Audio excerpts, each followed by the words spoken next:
আলহামদুলিল্লাহি রব্বিল আলামিন ওয়াসসালাতু ওয়াসসালামু আলা আশরাফিল আম্বিয়া ওয়াল মুরসালিন।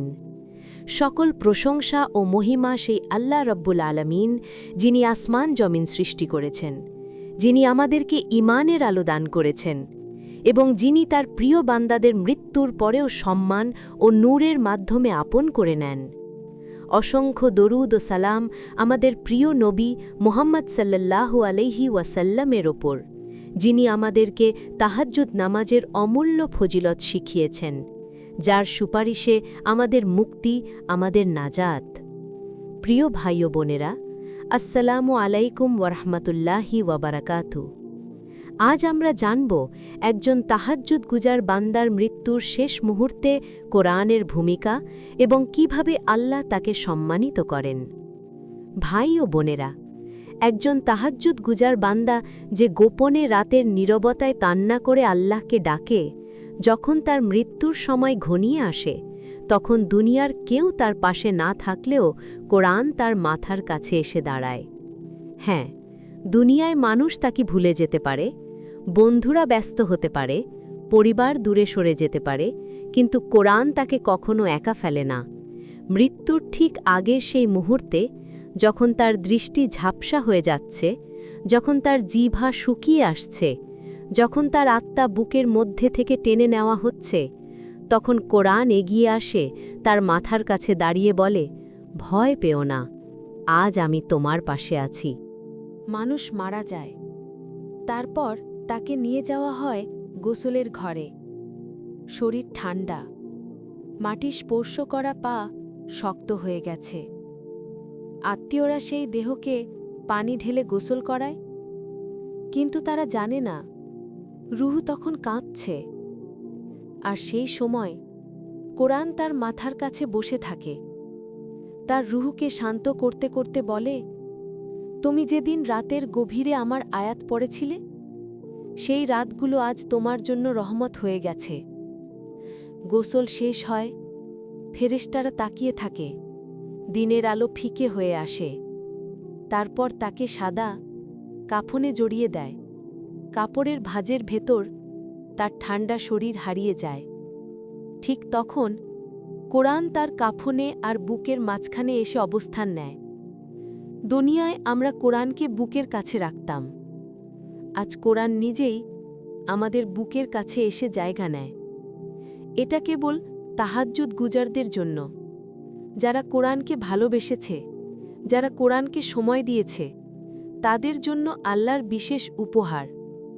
ভাই ও বোনেরা, মৃত মানুষকে যখন কবরের ভেতরে শোয়ানো হয়, মাটি এখনো ভেজা, বন্ধুরা চলে যাচ্ছে, চারদিক নিস্তব্ধ, মাটির নিচে বাতাস নেই, আলো নেই, কারো শব্দ নেই। হঠাৎ কবর কেঁপে ওঠে। দুই ফেরেশতা, মুনকার ও নকির, গভীর বজ্রের মতো কণ্ঠ নিয়ে এসে দাঁড়ায়। তাদের আগমন, তাদের রূপ মানুষ আগে কখনো দেখেনি।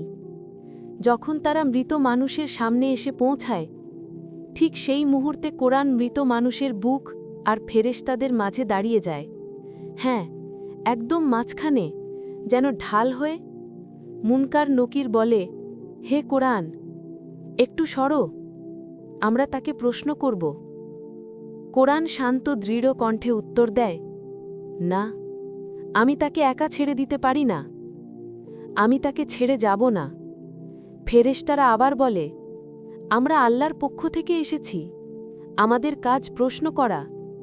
কোরআন তখন বলে, তোমরা প্রশ্ন করো, কিন্তু তার ভয় আমি দূর করব। সে একা নয়, আজ আমি তার জবাবদিহির সঙ্গী। এরপর কোরআন মৃত মানুষের দিকে তাকিয়ে বলে, ভয় পেও না।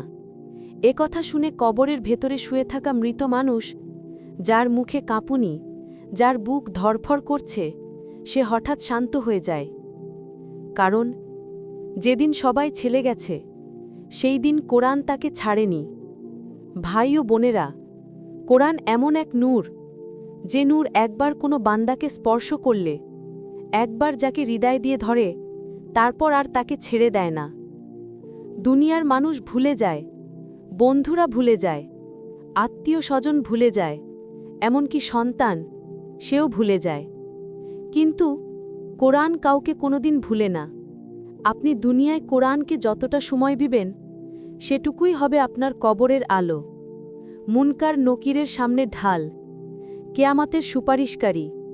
জান্নাত হোক বা জাহান্নাম, কোরআন সেই যাত্রায় বান্দাকে একা যেতে দেয় না, সেই পর্যন্ত সঙ্গ দেয় যতক্ষণ চূড়ান্ত ফয়সালা না হয়।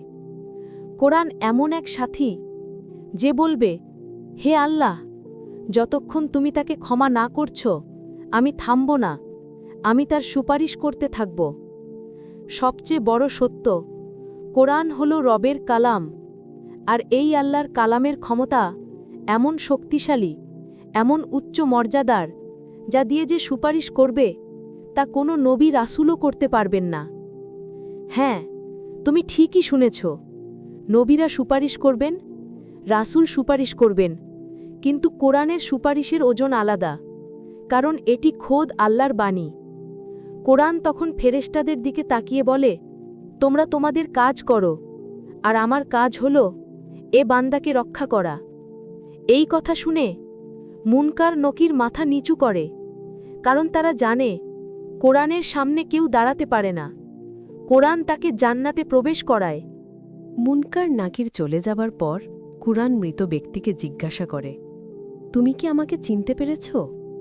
লোকটি কাঁপা কণ্ঠে বলে, না। তখন কুরআন বলে, ১. আমি সেই কুরআন যে তোমাকে রাতের গভীরে জাগ্রত রাখত। ২. দিনের বেলা তোমাকে তৃষ্ণার্ত রাখত। ৩. আমি সেই যে তোমাকে মানুষের গীবত, চগলখুরি, অশ্লীল কথা শোনা থেকে বিরত রাখত। ৪.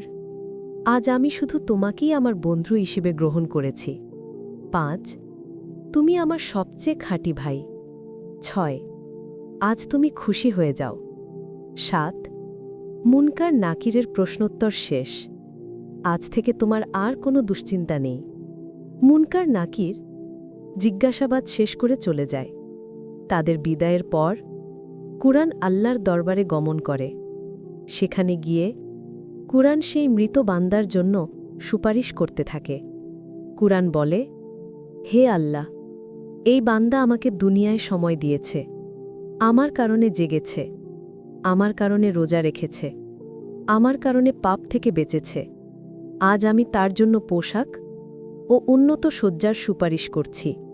এরপর কুরআন আরও মিনতি করে, হে আল্লাহ, জান্নাতে শ্রেষ্ঠ নূর দিয়ে তার কবরকে আলোকিত করার অনুমতি দিন।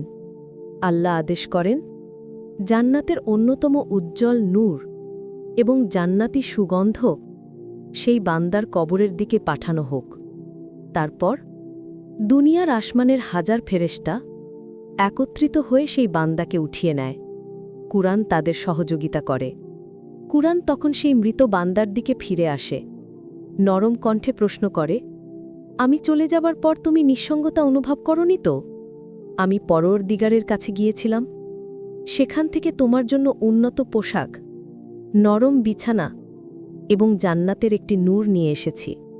এরপর ফেরেশতারা আসে মৃত ব্যক্তির কাছে, তাকে ধরে উঠায়, তার জন্য বেহেশতি বিছানা বিছিয়ে দেয়, গায়ের চাদর রেখে দেয় তার পায়ের কাছে এবং ইয়াসমিন নামের সুগন্ধি রেখে দেয় তার বুকের উপর। এরপর তাকে উঠিয়ে ডান কাঁধে শোয়ানো হয়, পরে আসমানে চলে যায়। মৃত ব্যক্তি শুয়ে অপলক নয়নে তাদের দেখতে থাকে, এমনকি তারা আসমানের মধ্যে চলে যায়, যতক্ষণ না তারা আকাশের গভীরে মিলিয়ে যায়। তারা চলে যাওয়ার পর কুরআন আবার তাকে শান্ত করে। এরপর কুরআন তার কবরের সংকীর্ণতা দূর করে দেয়, আর আল্লাহর ইচ্ছা অনুযায়ী কবর তার জন্য ৪০০ বছরের সমান প্রশস্ত হয়ে যায়। এরপর বুকে রাখা ইয়াসমিন নামের সুগন্ধি তার নাকে শুকিয়ে দেওয়া হয়।